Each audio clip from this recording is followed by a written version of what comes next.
which is focusing on market and government. Actually, in many respects, the topic of the whole conference, if you will, because most of the issues we have discussed so far touch this aspect somehow. But we now have the opportunity to deepen our understanding of market and government.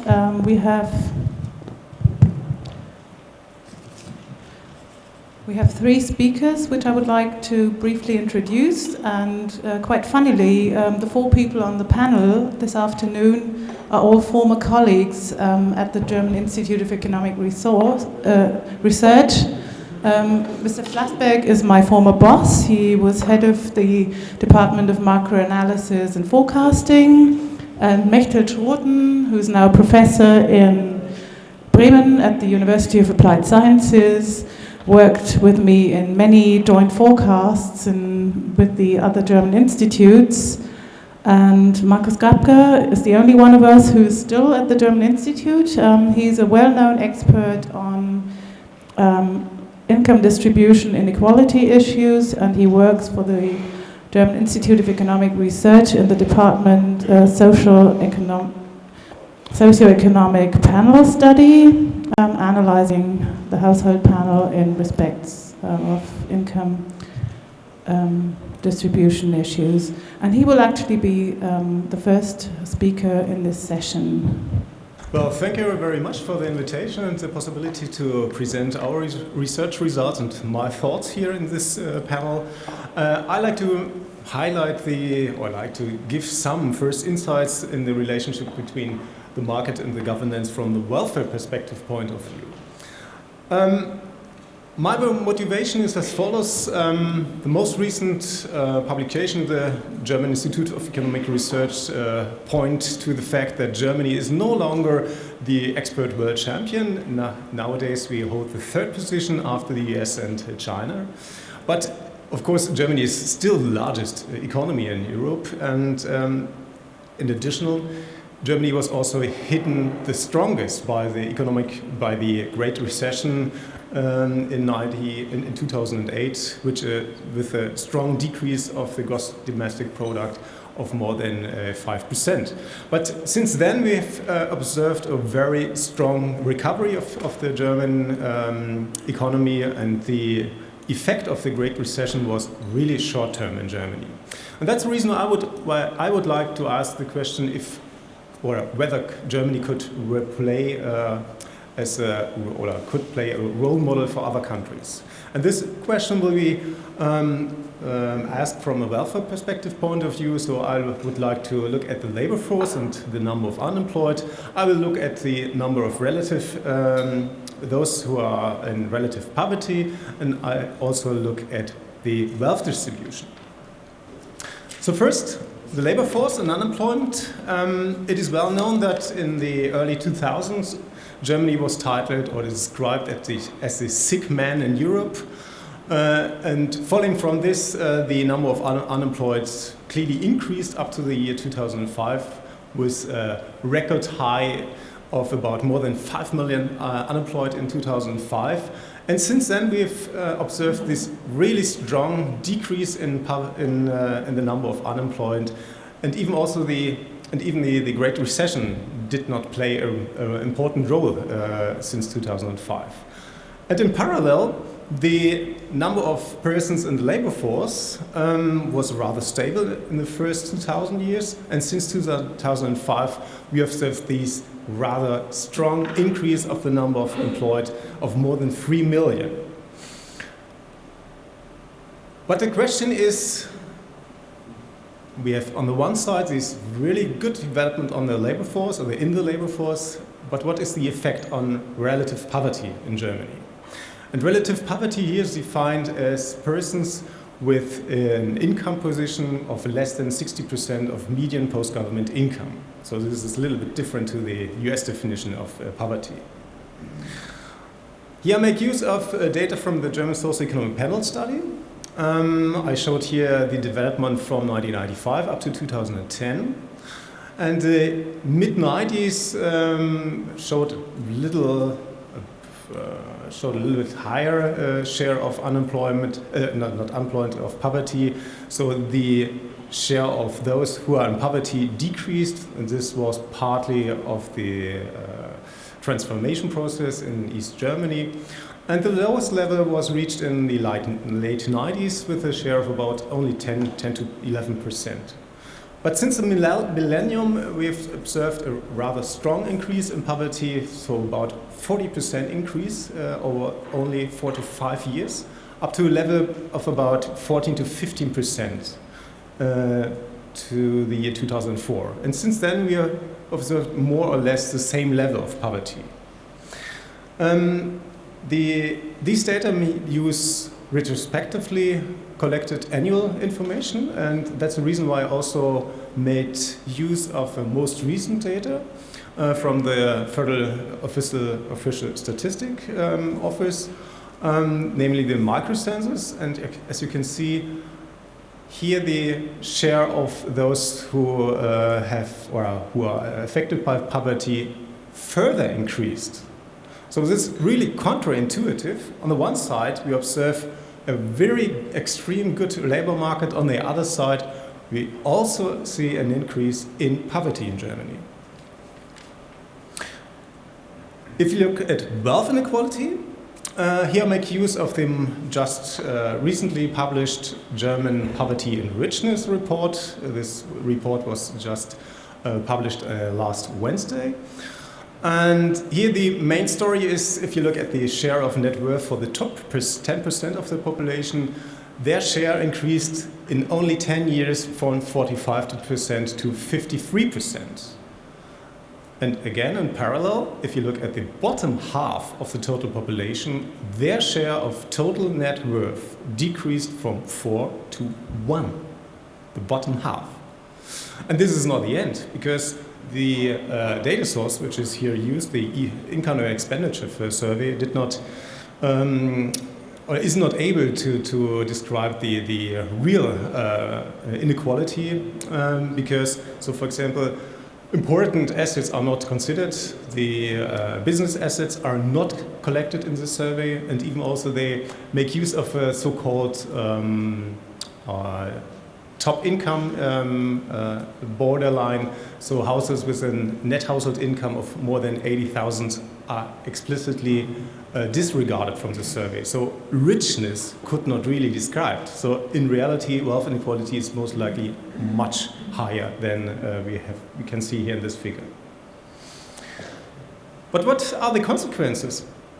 And I would like to show you the consequences either on the individual level and even also on the macro level. And here I display the relationship between poverty and life expectancy, and namely the healthy life expectancy at birth in years for men and women, and this is differentiated by the relative income position.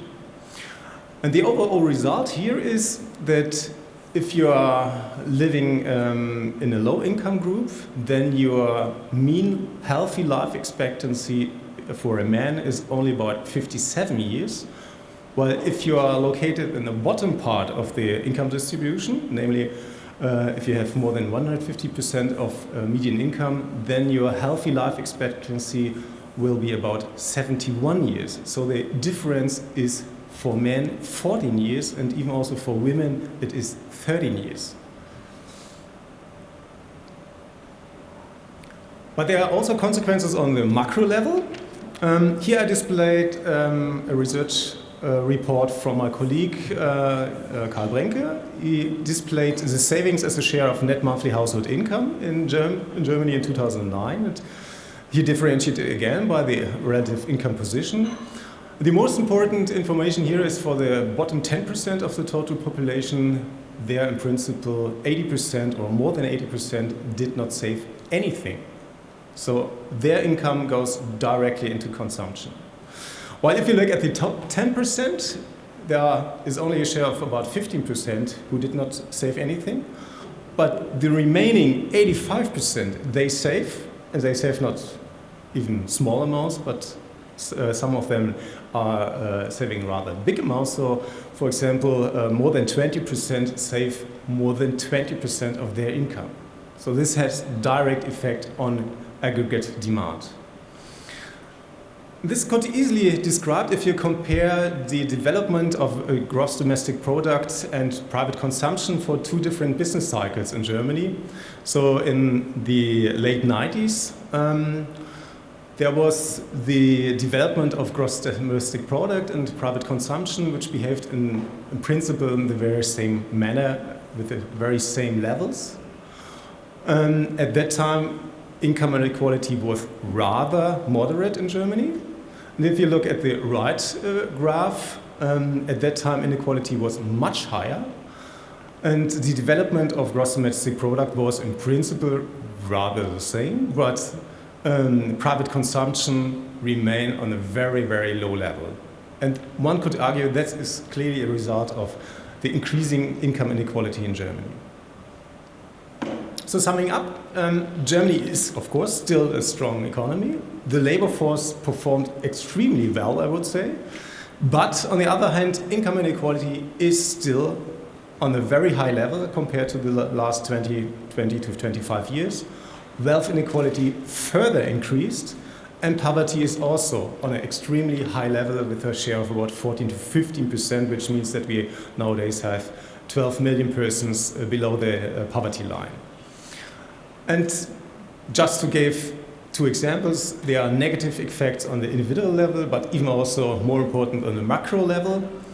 And I would argue, and I'm not alone here, I guess that income inequality should be reduced. And I was very surprised that the OECD Secretary General Angel Guerra argued that when they published the most recent report about income inequality in the OECD countries with the title "Divided We Stand," in their press release, he gave the information that, or he said that our policies have created a system that makes them, inequality was meant, grow, and it's time to change these policies.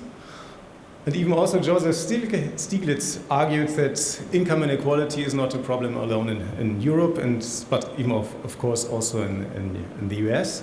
And he much more favored to argue in that direction that we have a problem in equality of opportunities.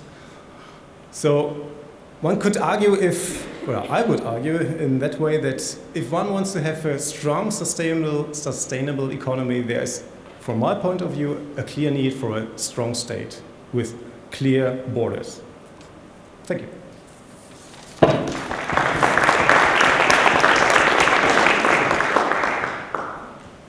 So,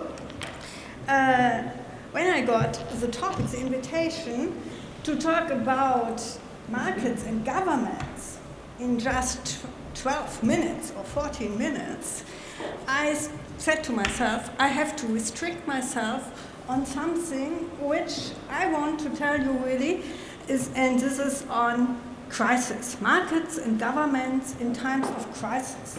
Because in times of crisis, the role of government and the role of markets is so important, and they are playing a certain game with each other. And I would like to give you some overview about my general ideas. So today we are confronted with different types of crisis. So we have a real sector crisis, we have a financial crisis, we have an international financial crisis, we have a debt crisis, and we see the emergence of something what in former times was called a currency crisis. Because now we have the first signs of a currency war between, for example, the Japanese economy and the US economy and the Chinese economy and so on and so on. So I just want to give you a brief introduction into my general ideas. So before you see a crisis, a harsh crisis, then before you see certain tensions on the market. And so these certain tensions are nothing else as the results of market failures. But even after 5 years of crisis, or 6 years of crisis, you can count the time from 2007 to today, so you can say we have 6 years of crisis. Even after 6 years of crisis, everybody is trusting, or the trust into markets is back again, yes? And the confidence markets get from, especially from the politicians, is rather high. So before a typical form of crisis occurs, you always see certain tensions. These tensions go back to market failures, and in our nowadays period, we saw, first of all, a banking crisis, an international banking crisis, and this banking crisis was transformed into a debt crisis in many countries, especially in Europe, and this transformation again results now to something what you can tell a currency war.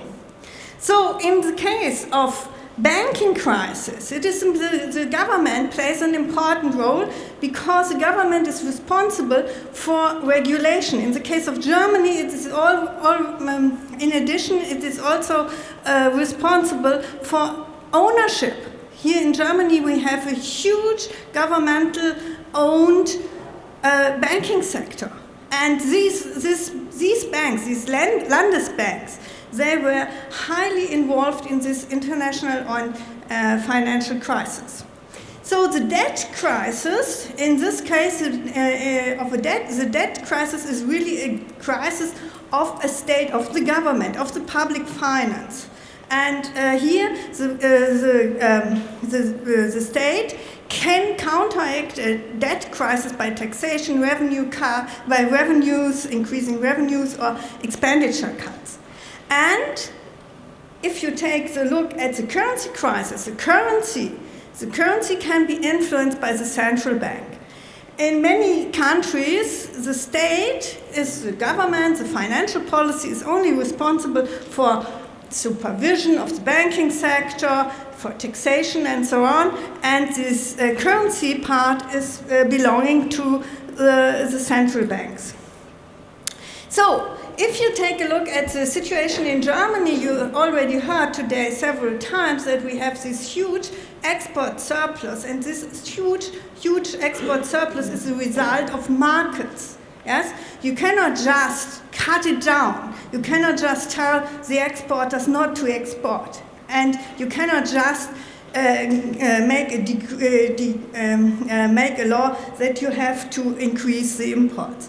So the limits of markets are very well shown in this increasing export surplus, because this export surplus results at the end of the day to macroeconomic instability. The limits of markets are also very well shown in, this is the return on equity in the German banking sector. You see here, the return on equity in the German banking sector in international comparison was always very low. But we had only 2 years with negative return on equity. But the banks could not survive on their own.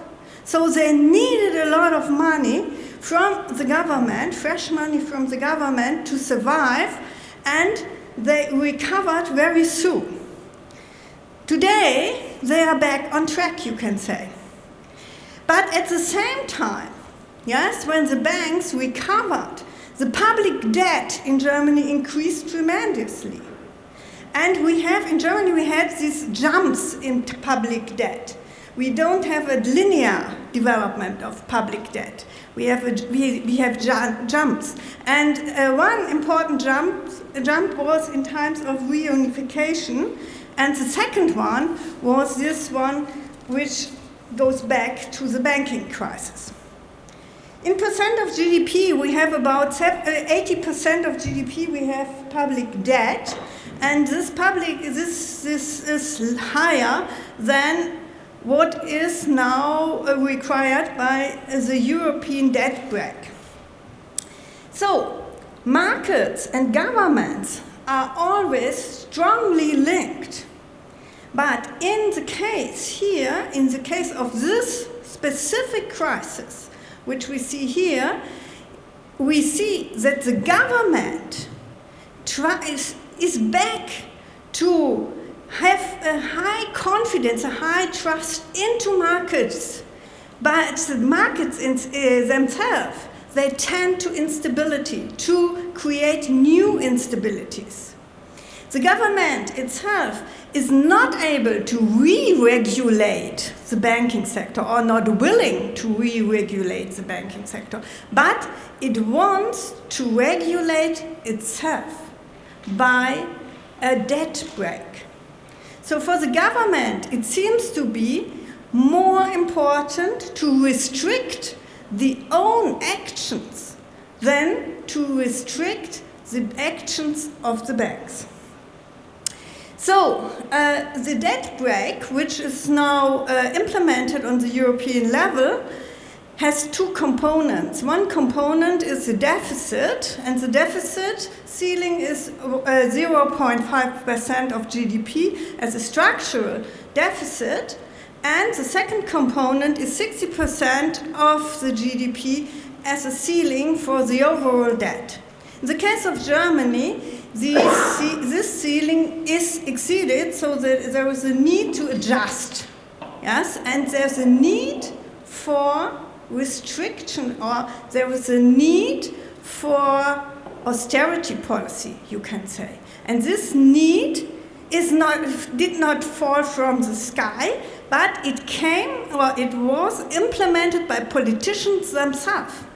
Yes, and the politicians agreed more or less to cut their own hands, to cut their instruments, but they don't have the power, or they don't have the will to cut, for example, or to restrict the banking sector in a similar way.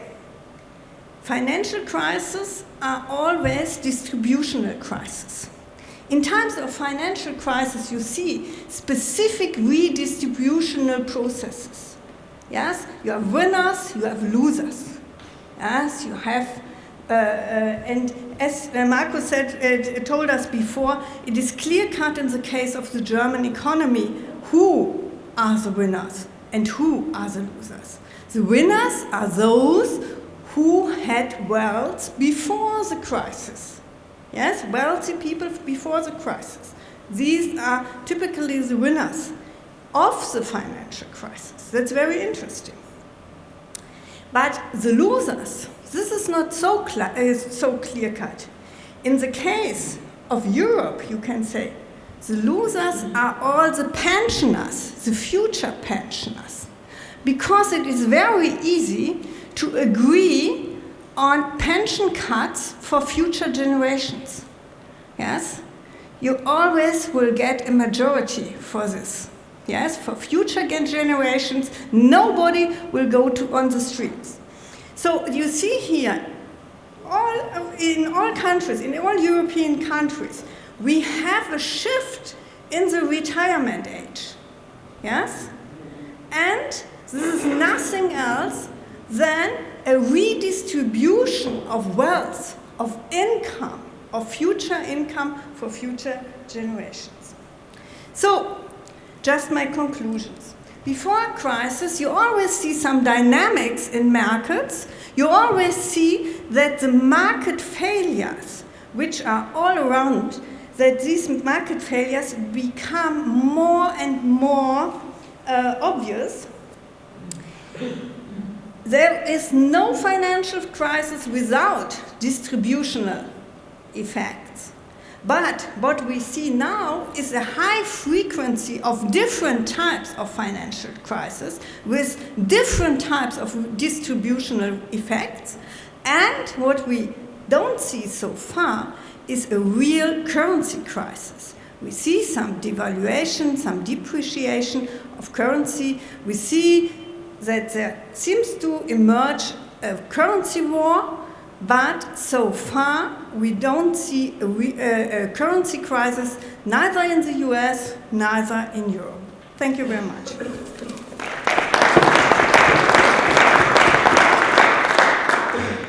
Thank you very much, Mechthild. I'm amazed everybody's staying well within the time limit. But maybe Heiner Flassbeck will not have any problems offsetting this. Thank you very much. No problem. I'm going far beyond my time, the time allocated to me. So I try to do my best to be long enough and hopefully not boring enough that you don't want to hear me anymore. So I do not really want to show you PowerPoint. Far from that, but what is this now? Is it okay? Just one slide. That's a speech I'm giving next week, so I just want to show you one slide.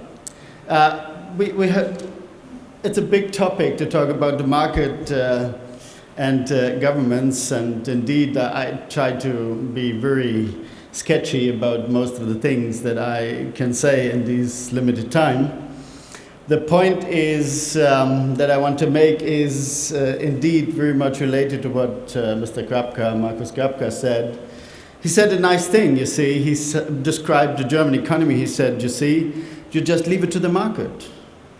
You deregulate the labor market, you get wages falling, you get more employment. Well, some people are then living in poverty, but that's necessary, that's unavoidable.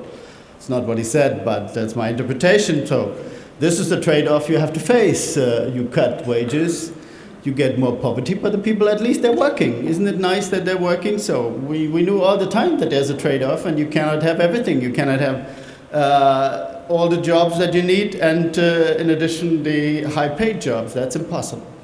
So, nice world. Just deregulate the markets, and then everything is done. Would be an interpretation. Unfortunately, it's totally wrong. But let me come to that in a minute. Why it is wrong. Indeed, I want to talk a bit about the government and the market in general terms. And some people say, well, it's, the government has to provide some goods, some has to do some infrastructure investment, we talked about it, and some public goods have to be provided by the government. Otherwise, if the government keeps out of the business, then it's the best way to run the whole show. And this is indeed what dominated the thinking in the last 30 years. Let's not fool about it ourselves, not fool about it. It's the dominant thinking of the last 30 years, and the question is there any way to change it? I mean, we are all convinced that it's wrong, but we have to ask the question, so what was it that did really change it? And I think this is quite important to understand what happened in the last 30 years. This is a very simple chart, the most simple chart you can imagine. It's the wage share for all the developed countries in the world that we could get hold of, and it's the rate of unemployment. And you see what happened in the 70s, it was not by chance that the neoliberal revolution suddenly dominated all the others, all the Keynesians. No, it was not by chance, but what happened, we have a high correlation of first a rise in wage share, and it's even a lag between them, so we have overshooting claims by the workers. We have too high wages, classical case of too high wages, and then unemployment rose up to record levels, and then came the correction. And this is what happened in the last 30 years. Now we have the correction, the wage share is going down, and, well, unemployment has gone down quite a bit also, not everywhere, but in some countries. We heard about the United States, that we were close to full employment, at least for a couple of years in the last decade.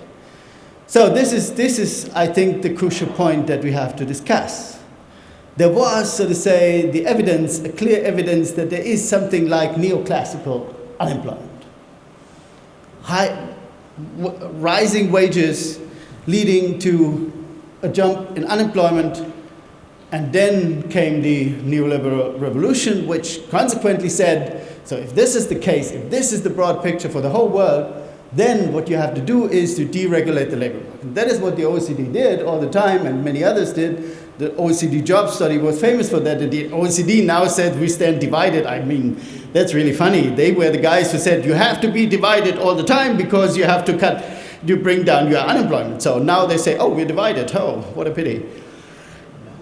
That is an irony of history. But now comes the critical point. We have not yet reached the critical point, but now what has happened in the last 2 years, 3 years, this is the extraordinary thing, and that should bring about the revolution. That has to bring about the revolution. Because what happened, now we have the lowest wage share ever in the developed economies for the last 30, 40, 50 years since the Second World War, and we have highest unemployment at the same time. Because of the jump in unemployment in 2008, 2009, now we have the lowest wage share and the highest unemployment. In the 70s, we had the highest wage share and the highest unemployment. Now we have the lowest wage share and the highest unemployment. If that is the paradox that we have to take up, then I don't know what a paradox is. This is the crucial point. This is the crucial point that has to be made. We have the most flexible labor market under the sun, at least for the last 60, 70 years. And what happens, we get people to become unemployed more than ever before, and we all know the reason for that, but nobody talks about, Mechthild talks about it, namely it was the crisis. So it was the financial crisis that drove up unemployment, but we have to insist on the point that this was unemployment that was definitely not. In the 70s you can discuss back and forth. I'm not of the opinion that it was neoclassical unemployment, but forget about it. Forget about the 70s, talk about today. And nobody can say that now you have a situation where you have high unemployment that was triggered from the labor market. No, it was triggered by the financial market. It was triggered by a crisis in the financial market, and it has led to extremely high unemployment. So what are the consequences? And that is why I'm a bit surprised that this morning, well, I missed one session, maybe I missed the crucial session, but I missed one session, but everybody was a bit shying away from drawing the right consequences. What is the consequence if you have a market where you get a surplus, a huge supply surplus suddenly, that has nothing to do with the price? What would be the answer of every good economist, market economist, believer in market? Well, every good believer in the market would have to say, so if this is totally disconnected from the price, the thing that I have to avoid is that this surplus of supply puts a new and more pressure on the price because the price was anyway low. But nobody says it, unfortunately. But this is the point we have to make. And in addition, we all know that the labor market is not functioning like a potato market. Because on the labor market, if what you have now and what you have everywhere in the United States, in Europe, and in Japan, what you have everywhere, if you have high unemployment, putting new pressure on wages, and that is clearly the result because the balance of power has shifted towards the employers. If you have that shift of the balance of power on the lowest wage share that you ever had, then something fundamentally must go wrong and is wrong. Namely, you put pressure on the wages, and the pressure on wages will reduce demand further down. So this, what we have now, the result, the market result that we have after 30 years of liberalization is destabilizing our economies. And it's dramatically destabilizing our economies. And you see the easy proof for that is you gave it this morning, you said, so why is there no recovery? You missed one point, sorry to say that. You missed the point there cannot be recovery if we have high unemployment in the United States and elsewhere, putting enormous pressure on wages and reducing the income expectation of the average household in the United States to an extent that they still only believe in stagnation but nothing else. This is new. It's not just the small and medium industry. I buy all your 3 points. But this is, in my view, the crucial point. The crucial point is that you have this equilibrium, and you have income expectations, and they're even measured for the United States. You see how quick I am? For the United States and other countries, that further destabilize the economy. And now comes the $100,000 question. So what are you going to do then? And then comes the traditional answers: stimulate the economy. Go for fiscal stimulus or go for monetary stimulus. What we have seen is the most desperate attempt of monetary policy to stimulate that economy in history. The most desperate attempt. And that the Fed would fix the exchange rate in advance for the next 4 years. 10 years ago, everybody would have said that's socialism, that's planned economy. And now they're doing it and nobody's complaining about it. This is a desperate attempt, and that we have currency wars, that they're trying to depreciate. The currency is the next step, so to say, in their desperation. They're desperately trying to stimulate the economy, an economy that maybe cannot be stimulated. Maybe it cannot be stimulated. That's definitely true. Not true.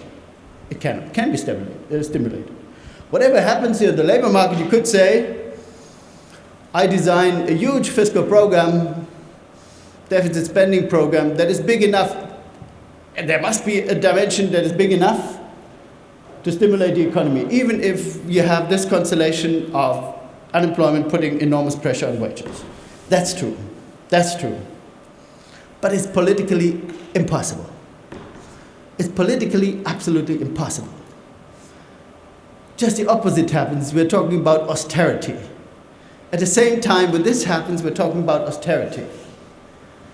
Instead of talking about the dimension of the stimulus program you would have to have if monetary policy is unable to trigger a recovery, that you would need from the fiscal side to stimulate an economy that is trapped by this disequilibrium in the labor market.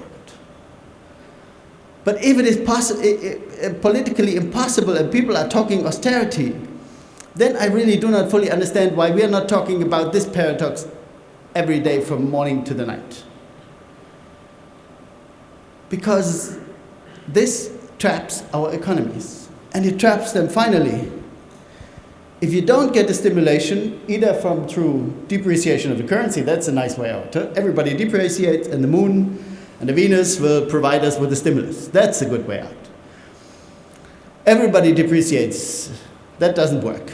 So everybody tries to lower interest rate. That doesn't work anymore because it's done already. So Japan has tried for 20 years. So you can look at the Japanese stimulation program, because Japan is exactly in that trap for 20 years. For 20 years, because after the bubble burst in the beginning of the 90s, they started to cut wages. They started to cut wages, and they still have falling nominal wages. And that is why they have deflation, and that is why they have so dismal expectation of the people, expectation that are in maximum of expectation that is stagnation, but the people are expecting that their standard of living will fall, even if in the end the deflation makes the deflation of wages a bit, the deflation of prices makes the deflation of wages a bit milder than the people would expect. But nobody would expect that the next year you would get a normal wage increase and you could spend money as you did in the past. And if we look at past recoveries, why was it so easy to stimulate the economy? Well, it was so easy because people had normal expectations. Everywhere in the United States, up to somewhere, John said it, up to somewhere since 2000. Afterwards, it was only bubble economy. Even on the side of the household, when they started to cut their savings rate, then it was only expectation of positive income due to cuts in savings rate. That was already bubble economy. But before that, there was some expectation that the wages would rise under normal conditions. And in Europe, we have taken it away sometime in the last decade. In Germany, we have taken it away before. But Germany is a special case. I come to that in the end, if I'm allowed to speak another 5 minutes. So, what has happened, as I said, in Japan, we're going into the Japanese trap. We're going into the Japanese trap because Japan was totally unable over the 20 years, despite the stagnation of the economy, and it is stagnation more or less, was unable to design a fiscal program that would have overcome the negative expectation that stemmed from the labor market.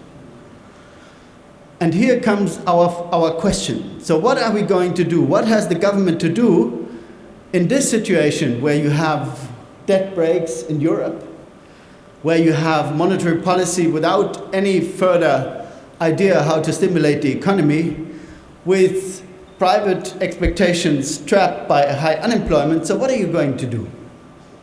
And this is the crucial question. What is your solution? Is there any market solution out there? And the answer is no. Is there any government solution out there? And the answer is no, as long as you stay in your orthodox Keynesian mode of thinking. You have to go out of the box. And out of the box means you have to think about what is taboo, even among many Keynesians, incomes policy. If you're politically not able to overcome this trap by a huge, incredibly huge fiscal stimulus program, then you have to think hard about sitting down with the workers, as far as they exist, unions, and the employers, and talk about the situation of your economy and ask everyone, how do you think you can get out of this slump or the stagnation in which you are now for 4 or 5 or 6 years? Or the recession, the deep recession, or the depression where some countries are in Europe. And then you may find the answer, and the answer is the government fixes the price. And that's a terrible taboo. Terrible taboo. Even among Keynesian economists, hardly any would say, oh, we should go that far. No, the government has to give the direction. Government has to give the direction. And I can give you an advice how to do it.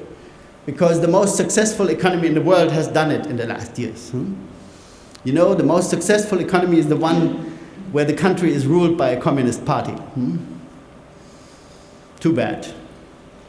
But at least they had a good idea. Namely, they did incomes policy. In China, they have done incomes policy in a classical way. What have they done? They used the minimum wage. They used the minimum wage, they fixed the minimum wage according to national productivity. By the way, Mr. von Weizsäcker, that is what you normally do. You look at your national productivity and then you fix your minimum wage. Every reasonable person would do that, not for Europe as a whole. You look at the national productivity because everything is defined nationally. As long as we are national economies, we look at the national borders. So, take your average productivity. So in Germany, you would have per hour, 27, 28. No, it's more, sorry. The average productivity is something like 40 something. 40 euros per hour. The average wage is 26 or so. Okay. And why wouldn't you take half of the average wage? You fix half of the average wage as minimum wage, which would make in Germany something like 13, oh boy, revolution, 13 euros. But then comes the critical thing, what you have to do, and that's what the Chinese have done. You have to dynamite, make it dynamic. You have to put it on a dynamic formula. And what would be the formula for every reasonable economist around, Keynesian or not, would be you fix it to one way or the other. You put it in line with the national productivity increase, which is in China quite remarkable, something like 7-8% annually. Take the projection from take the average of the last 5 years, I don't know what, plus for nominal wages, the inflation target. And then you would end up with a reasonable formula for wage increases. And so you do it either through sitting together with the guys who decide about it, or you do it by fixing the minimum wage. Imagine an economy where the government says, well, let's say, be mild, for Germany, the minimum wage is 10 euros, but this minimum wage will increase from now on forever with the productivity increase of the last 5 years plus the inflation target. What would you expect would happen? And so we're turning the market powers around. We're not waiting for the big guys to get some wage increases or income increases, and that to trickle down, you know, Keynes' famous example, I don't want to quote that, too many ladies in the room, the trickle down to the poorer, but you give the signal from the poorer side. You start with the poorest, and you say, look, they get something, and so the others will get it definitely, I'm sure. So then the others will get it definitely, and then you have implemented a rule that will make your economy dynamic and will minimize the need to stimulate this economy, except for crisis periods, to stimulate that economy by economic policy. My last sentence, why is the German example wrong? He knows it. It's wrong because Germany was beggaring their neighbors. If you can beggar your neighbor, you can do a lot of things, and that is why it looks like a success story, but that cannot be repeated by no one. And he showed the chart about and Mechthild also the chart about the current account surplus. If all the countries of the world are able to produce such a current account surplus, as I said, the deficit have to be found then on the Venus or the Mars or elsewhere. Then we can go for the German way. Otherwise, we have to learn the German lesson, and that is a lesson of failure. Thank you very much.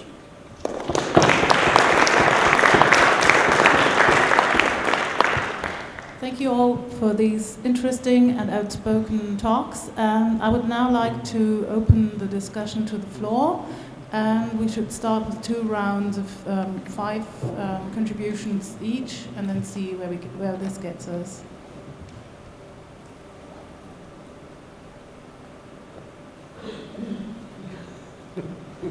Nobody? Okay, then. They're shocked. Then let me step in.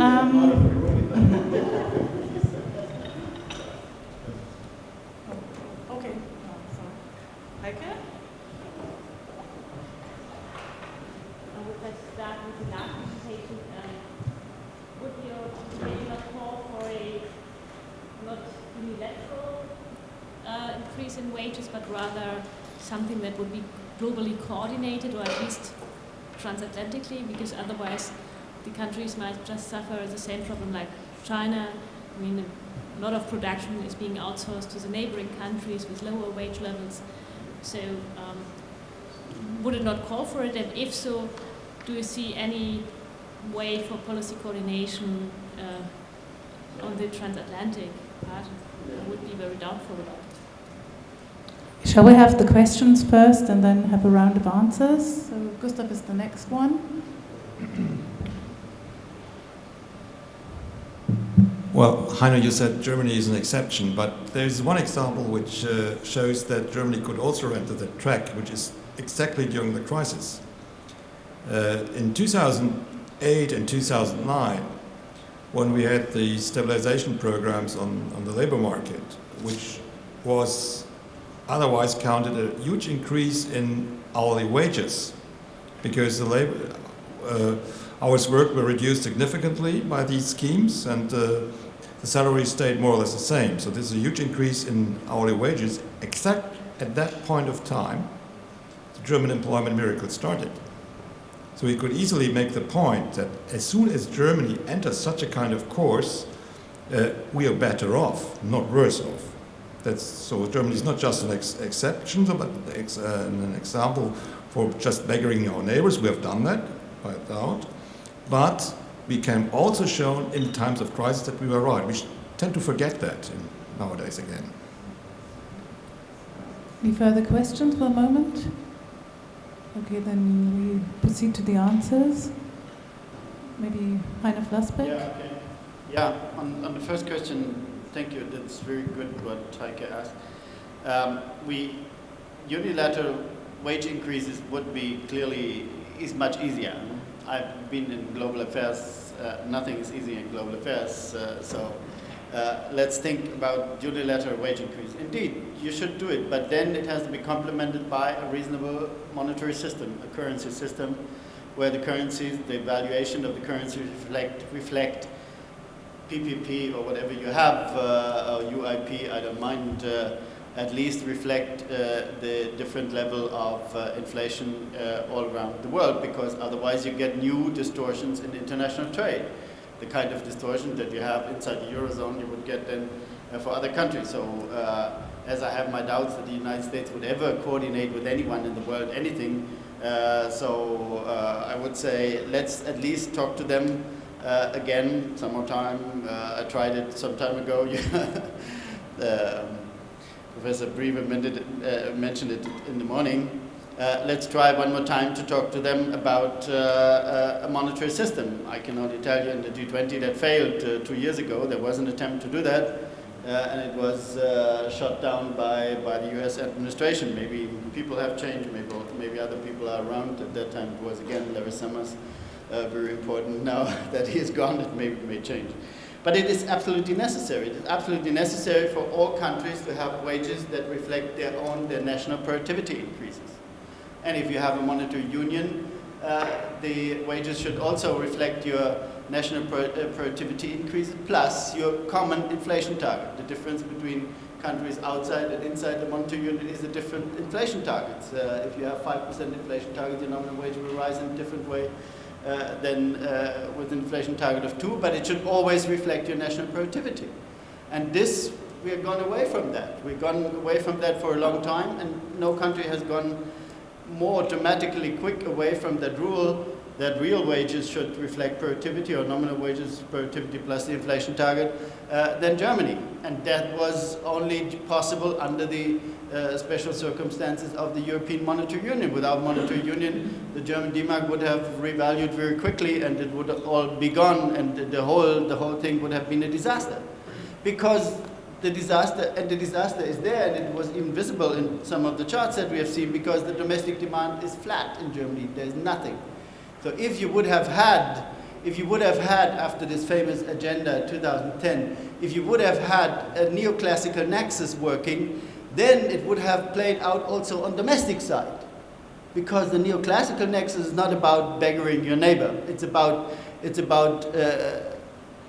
trading wages against employment. So you cut wages, but you get more employment. But it would not affect negatively your demand. So, but if you have a growing economy with a domestic demand that is absolutely flat, that is the direct proof that the neoclassical nexus has never worked out, but it just was the external nexus, the beggar thy neighbor nexus, that brought about the relative successes in the German economy. So coordination is absolutely necessary, or a once and for all decision about a reasonable global monetary system that reflects, in my view, it should reflect automatically the inflation differentials over a certain period. Nowadays you have to do it in seconds or milliseconds because we have high frequency traders around. So, but that is not important. On Gustav's question, yeah, sure, it's absolutely right. It was a stabilization, even the wage increases per hour were a stabilization of the overall economy. But this example has clearly shown it can only be done with the assistance of the government. So the government has to step in such a situation and has to do either the direct stabilization of the labor market or has to do it indirectly. But the more public debt is banned and politically in more countries of the world than ever before, the more we have to go for these kind of solutions, because otherwise we find no solution at all. I mean, it is always underestimated what monetary policy did in the last years. What monetary policy did in the last years was really absolutely extraordinary, And that shows that something fundamentally wrong in the system. If with zero interest rates and fixing zero interest rates for the next 3 years, you're not able to stimulate the economy, there must be much more fundamentally wrong in this economy than just a bubble that has burst or a deleveraging process. It's not, the deleveraging was the beginning. Here, I'm fully in line with my friend Richard Kuh. At the beginning it was a deleveraging, but nowadays it's no longer deleveraging. It's a distribution, a change in the distribution of income due to the balance of power that has emerged after the financial crisis that systematically puts pressure on domestic demand. Sorry for being so long. Okay, then Georg Ebert, the next to ask his question. Just give me the following remark. If you want to fix the price level and the exchange rate at the same time. This is impossible with open capital markets. This is a well-known trilemma of monetary policy. So what I think is a key problem at the moment of monetary policy, that it still tries to fulfill all three objectives. Keep capital markets open, keep a stable exchange rate system by the swap agreement, and third, keep inflation under control. And the big problem is, to accomplish this, they use a lot of liquidity by the financial system, extending the balance sheet of the central bank by trillions, so that capital can flow freely from inside the Eurozone, from Spain to Germany, or from Europe to the US. And this creates a huge liability on the balance sheet of the central bank. Because doing this, of course, there's a risk that this liquidity at some point will lead to major imbalances. And I remember recently, a couple of days ago, Bloomberg published some stress tests on the Fed, and they mentioned that under certain conditions the Fed would lose $500 billion if there would be a major change in the global economic environment. The similar, I would guess, could happen to the ECB in this situation. So it was just an attempt to make the trilemma ineffective, in a sense, to keep capital markets open.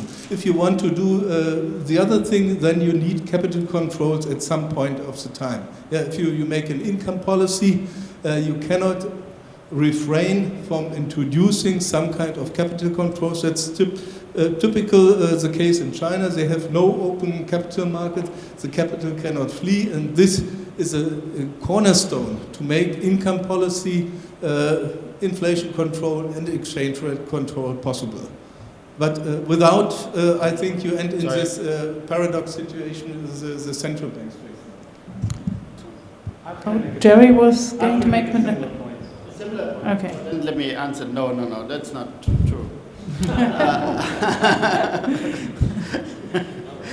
No, I'm making. I'm not talking about fixing the exchange rate, but we even made Peter Buffing and I, we made a proposal to super flexibilize the exchange rate, but super flexibilized in a certain way, namely let it follow PPP or UIP, uncovered interest rate parity or purchasing power parity over very short periods of time, because, as I said, we have high frequency trade, and there you have to fix it for very short periods of time. That can be done easily by a computer program that is reflecting, so to say, what is the opposite of the computer programs of the high frequency traders in the central banks, so the central banks can easily fix it by the millisecond, not fix it, make it flexible, but according to the PPP or UIP, and totally and give countries the maximum of freedom, not any kind of freedom, but the maximum of freedom that is possible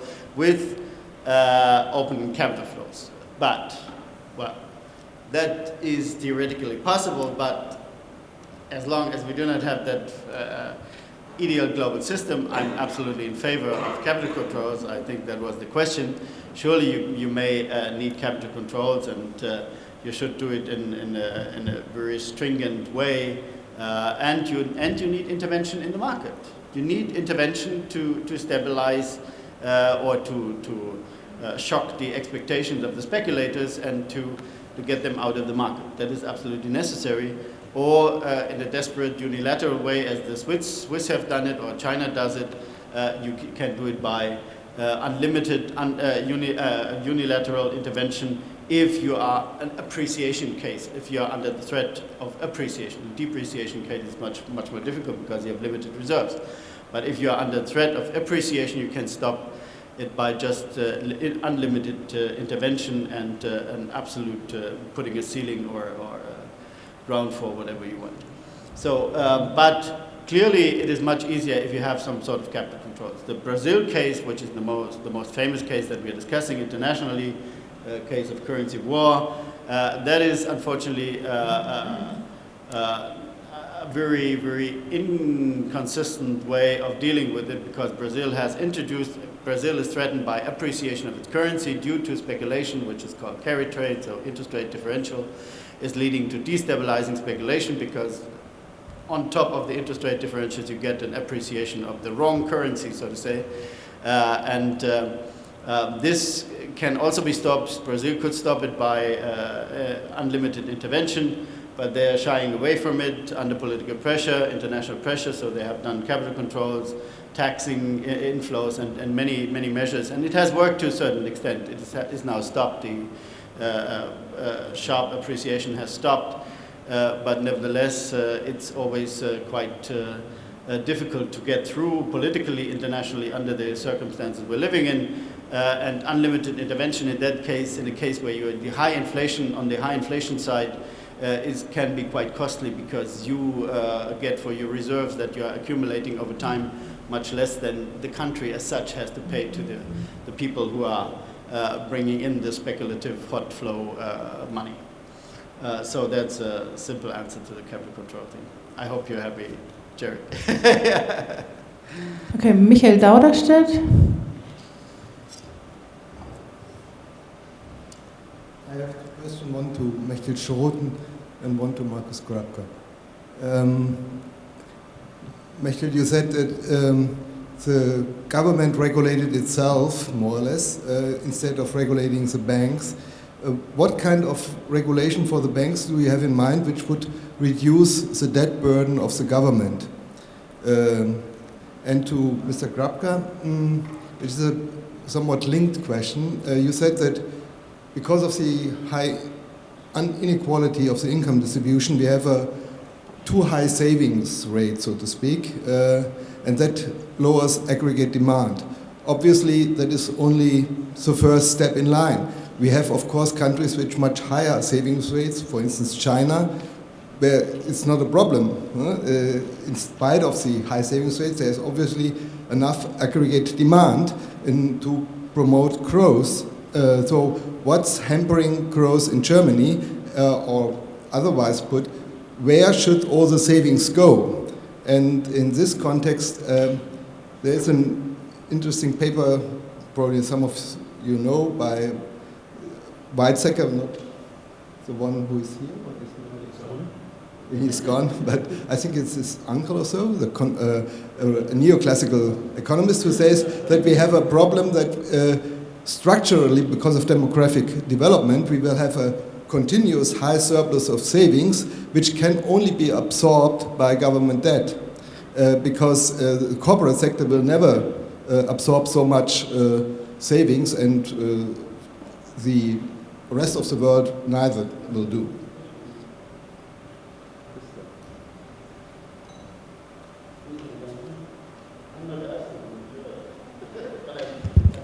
Maybe I start. So it is clear that it's not always there's a clear relationship between inequality and savings rate and the outcome on the aggregate level or the demand level. If you're talking about China, the answer is rather easy, because it has to do with expectations. In the case of China, I know that the increase in gross domestic product is about 7 to 8, sometimes 10%, and it's sensible for a Chinese person to invest in China. But there was a different story in Germany, especially in the last years, before the crisis. The increase in the gross domestic product was not so big, so we have had about 2%. It was not really, you did not get such an interesting return from the real economy, but the financial markets told you the story that with interesting financial investments you much get a higher return. And in the case of Germany, I would say most of the savings were gone to the US and the subprime market, and they are in principle burnt. And that's the reason, the most important difference between the two countries from my point of view, I would say.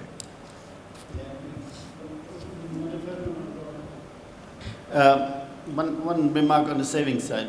Take the case of Germany. Germany, we have net savings of private households, so question whether you can get rid of them or not. Second, we have net savings of companies, and now we are in a position that we have net savings of the government. Oh, wonderful. That's really a great solution, no? So, if the other countries are not stupid enough anymore or shocked too much by what has happened to them, so that they refuse to be our investors, huh? The debtors, if they don't want to be the debtors anymore of the German savings, the counterparty for the German savings, so what are we going to do? And if you say then we cannot move the company sector back to be the debtor, then I tell you the market economy, forget about it. It's over. Then it's over and out. Because then you have the government sector not allowed to go on for any debt, the private household still saving, and the company sector also saving. This is absolutely no solution for the world as a whole. For the world and for Europe, for no one is a solution. So you have to get the company sector, by whatever it takes, back to be the debtor and the investor. If the company sector is not the debtor and the investor, then nobody can do it in the long term.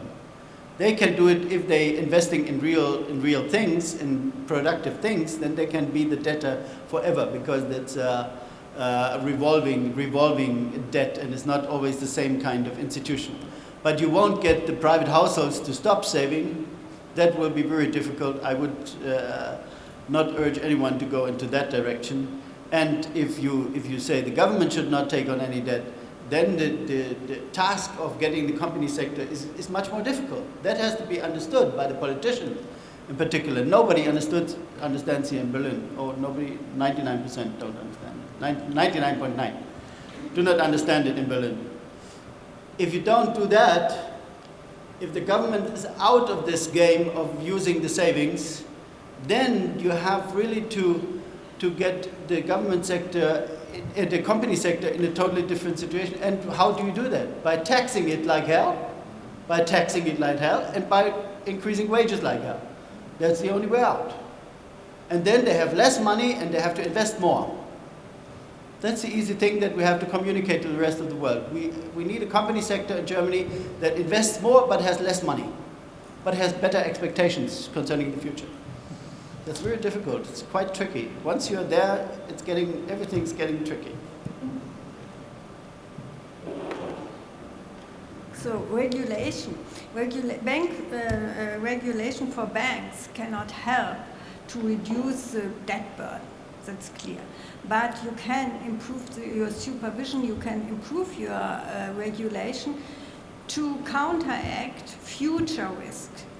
So you will not reduce the actual debt, but you will reduce the future risk and the future debt.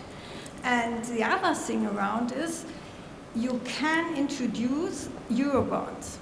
And by this you can stabilize the financial system and you can stabilize the interest rates, and you can stabilize the debt burden, which is a burden which several governments have to pay here in Europe. Okay, Andreas Botsch wanted to ask another question or make a comment. Two quick comments to Mechthild. First of all, your slide on the development of return on equity for banks, I think it's really frightening that we're back to the situation where we've been before. In connection to this first remark, maybe we should stop thinking in those categories, return on equity, because in the financial sector this has led to an enormous debt bubble, because everything you take on debt, you don't have to provide as equity. That's my first point. The second point is I also believe that we need a bit more of command and control in policy on banking, because since we've agreed more or less here in the room that we need to shrink the size of the banking sector, which means we need to shrink balance sheets of banks. There are two ways of doing that. Leaving it all to the banks, that means we are continuing the credit crunch that we've seen because the monetary channels are broken. Or we do it in a more command and control way, forcing the banks to reduce their speculative part of the balance sheets, their investment banking, to the benefit of lending, of real lending, of commercial banking.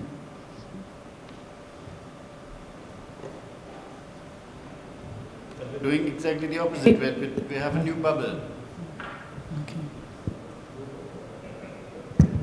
I wanted to follow up a bit on that, and maybe Tom Pally is going to talk more about this this afternoon. But I think you're right, Heiner, that there's no easy solution to this, and there's political obstacles to all of them. I'm not sure. In fact, I'm pretty sure that your solution is not any politically more feasible than some of the other ones we've been talking about. But I take your point. But there is one thing that we haven't really talked a lot about, and that's what was just mentioned. The reason why monetary policy, and you're right, it's unprecedented what the global central banks are doing. But the reason why it's not working is because, as Bob Poland said earlier today, it's not getting credit out into the system where credit needs to go.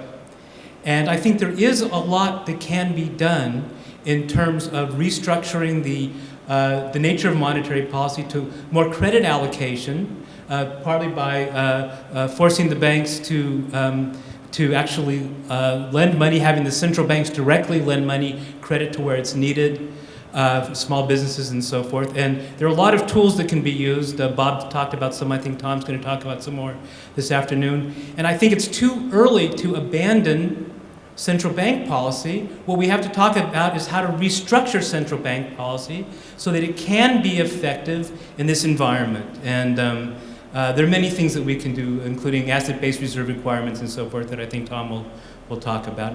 Bob talked about loan guarantees, for example. Okay, who? I fully agree. The point is you have to reform the banking system to get the central bank be able to do their job. That's absolutely right. The first thing that I would do is split the banks, first of all, like Glass-Steagall, you mentioned it in the morning, plus, but that's very important, plus, don't give a bank or don't allow for a bank to give money to the speculators, and in this way you will force them to give money somewhere. So where do they give money if they're not allowed to give it to hedge funds or to investment bankers? They have to give it either to the government or the company sector. If then you're not succeeding, then I don't know what to do. But this is for me clearly the way. Split it and deprive them of being banks. Goldman Sachs is not a bank and should not be a bank and should not have the right to get refinancing by the Federal Reserve. This is the biggest subsidy you can give to any bank, the access to the liquidity of the central bank. This is now a huge subsidy with zero interest rates. It's an incredible subsidy. But what they're doing, they're carrying into the casinos immediately. And that is why we're having new bubbles. We have new bubbles in the commodity sphere. We have new bubbles in the stocks. And we have bubbles in some speculative currencies. In all the traditional speculative markets, you have new bubbles. And I fully agree, you have to get rid of that for sure. Otherwise, the whole system will not work anymore. And that will take away a lot of the profits, by the way, which is not really profits, but it's only temporary, always profits. If you would do balance out over the whole period before the crisis, in the crisis, and after the crisis, without all the bailouts, you would see there is no profit in it because it's an extended zero-sum game, so to say. In the short term, it looks like a positive sum game, but in the long term, it's always a zero-sum game. And that has to be taken out of the system. As when we discussed a couple of years ago with Joe Stiglitz, you have to have banking, only banking when you can show that it has a return for society. It has to have, and to show and to prove that it produces a return for society. Otherwise not. Well, actually, I think this was a very good conclusion, unless somebody else would like to add anything, or yes, Damon.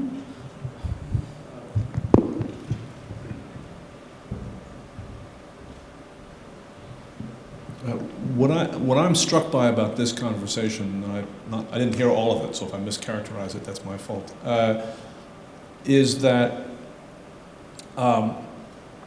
the political constraints on fiscal policy on both sides of the Atlantic are producing various sort of workarounds. If you talk about quantitative easing in the United States, Ben Bernanke and Janet Yellen are very clear that in substantial part they're being as aggressive as they are being, with the consequent sort of beggar thy neighbor implications in international trade, because they don't have any choice, right? Because fiscal policy is closed, right? And effectively something similar is going on in Europe, and particularly in Germany. The inadequate, it seems to me this conversation brings out the inadequacy of these workarounds, right? And that there really has to be a way of constructing a conversation about, explicitly about how to essentially productively deploy savings through some kind of fiscal policy. Because there isn't some other route, right? Is this, am I correct? It sounds like I'm correctly reflecting your point, but there has to be a language. There has to be a language that has political legitimacy for doing this. Okay, Heiner? Just one remark. I fully agree. I couldn't agree more. But the point is, politically, we really, at this moment of time, it is very difficult to communicate this point, this very simple point that there are savings and there is a creditor, there must be a debtor. This simple bookkeeping logic is very difficult to communicate even in the G20. I was sitting in the G20 for the last 3 years discussing all these things all the time. In the G20, it is more or less impossible to come to that simple point because nobody is making it. Nobody is making it because the international institutions that are sitting there are shying away from saying things like that because they're not allowed to say it sometimes. And when they're allowed, they get hammered later. The politicians are not there, or only very few. But in the G20, to communicate this simple point is more or less impossible at this moment of time. And here, on this point, the United States are fully on our side. The government is fully behind that point. But in Europe, go to Germany, go to the finance ministry here, somewhere there, and you will see it's impossible. And here we really have to think hard about how to get new forms of dissemination of this message and of new forms of cooperation among other bodies than just government bodies. And so far our GN discussion some time ago were a very good idea and should be revived maybe, so that we are able to communicate to the public things that are rather simple, rather straightforward, but you need the macroeconomic point of view to understand it, and this is lacking. Okay, thank you all very much for participating in this lively discussion. We can now look forward to the concluding remarks of